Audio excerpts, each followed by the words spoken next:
Nah, ini adalah sistem ekskresi pada manusia. Oke.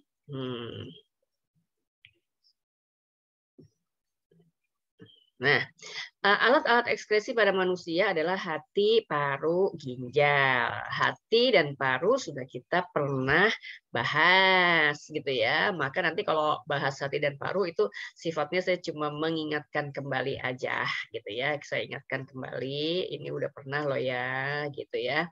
Nah, jadi kalau kita bahas dulu hati dan paru, ginjalnya belakangan ya. Nah, ini adalah hati, hepar. Saya ingatkan lagi gambarnya, udah pernah kan ya. Hati itu adalah kelenjar terbesar dalam tubuh kita. Ini organ vital banget karena hampir di setiap sistem organ dia punya peranan gitu ya. Jadi ini hati dua lobus, lobus kanan dan lobus kiri. Lobus kanan lebih gede ya, dia berada di rongga perut mulai dari bagian tengah ke bagian kanan. Nah, sebagian besar sebagai alat ekskresi karena dia menghasilkan empedu.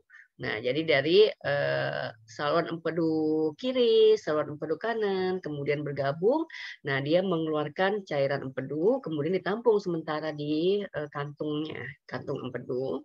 Nanti kalau ada rangsang dari duodenum, maka dia bisa mengeluarkan rangsangnya ada hormon juga ya, kolesistokinin gitu ya. Nah, dia akan keluar cairannya masuk ke duodenum gitu ya. Nah, jadi kenapa hati juga alat ekskresi? Karena dia menghasilkan empedu, tapi juga dia nanti empedu itu dari mana gitu ya. Empedu dari mana nanti kan kita udah pernah bahas juga sebelumnya ya.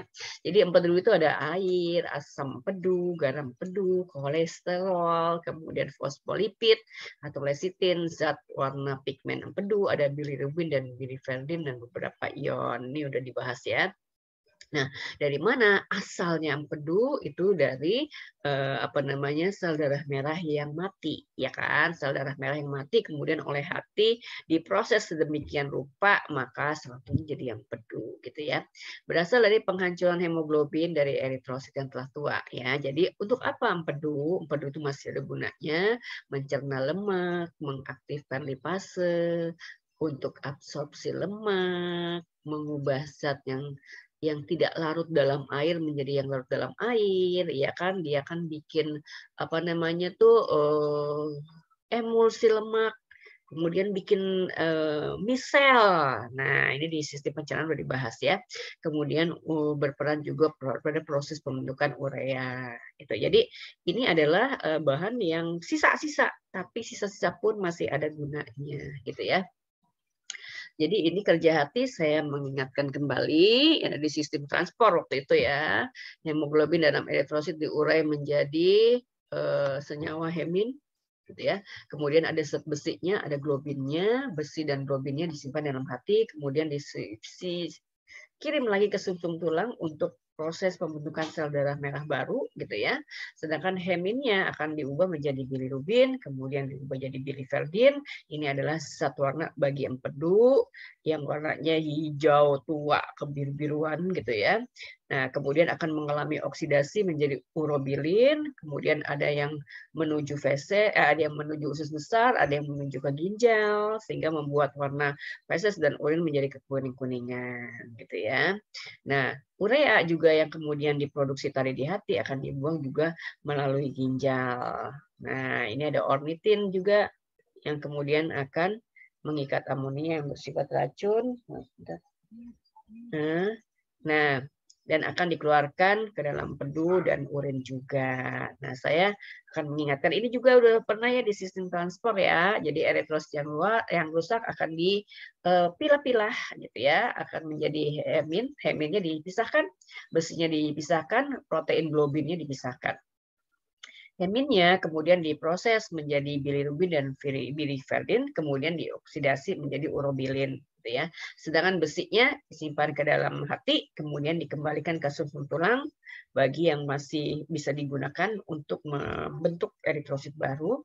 Nah, globinnya ini adalah protein, gitu ya. Kemudian dipecah-pecah lagi menjadi asam-asam amino, bisa digunakan untuk bikin protein yang baru atau bikin globin baru lagi.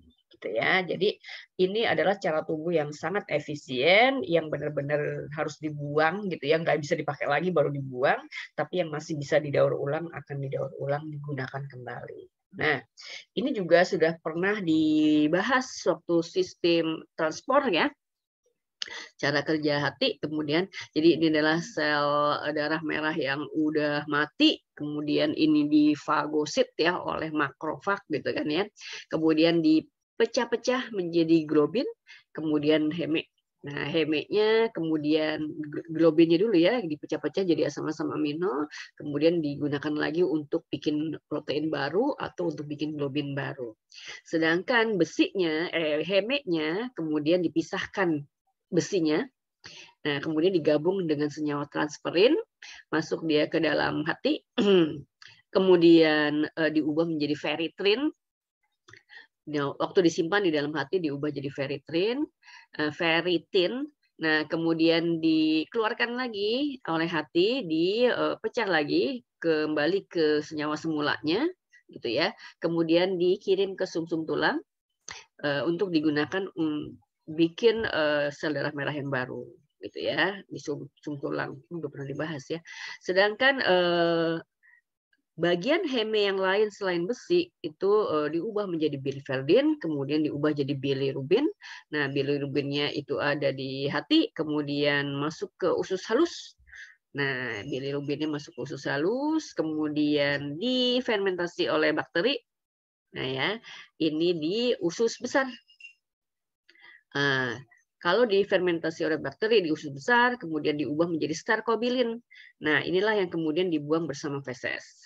Sedangkan kalau urobilinogen yang kemudian dioper ke ginjal, diubah jadi urobilin, gitu ya. Kemudian urobilin ini akan dibuang bersama urin oleh ginjal. Jadi yang di ginjal bentuknya urobilin, yang di feses bentuknya sterkobilin. Dua-duanya membuat warna kuning pada feses dan urin, gitu ya. Jadi urin dan feses yang sehat itu warnanya kekuning-kuningan, bukan kuning banget ya, kekuning-kuningan.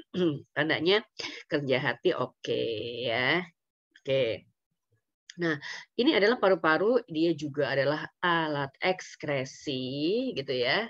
Nah, ini juga kenapa dia alat ekskresi? Karena dia mengeluarkan CO2 dan uap air.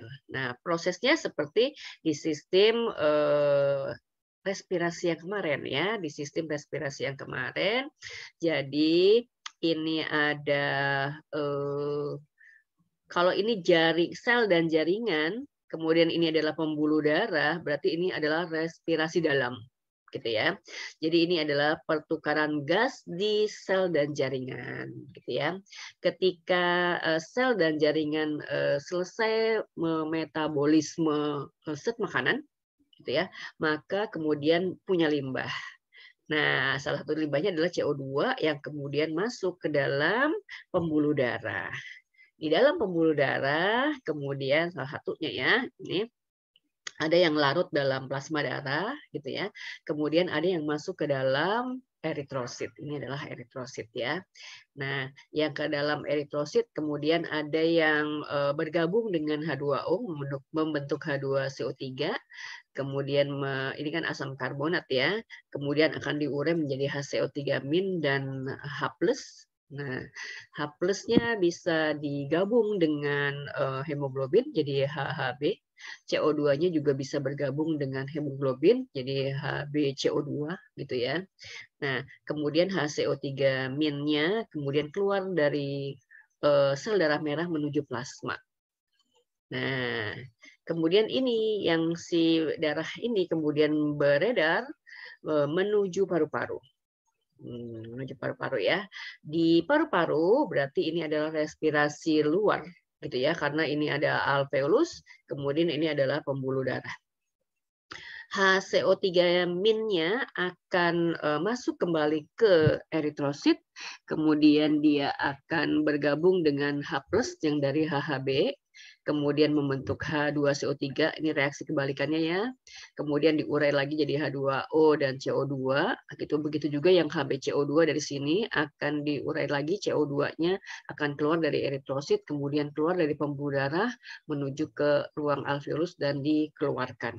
Gitu ya, dihembuskan bersama dengan ekspirasi. Nah, ini kan juga peristiwanya ada yang namanya pertukaran klorida ya, pertukaran klorida.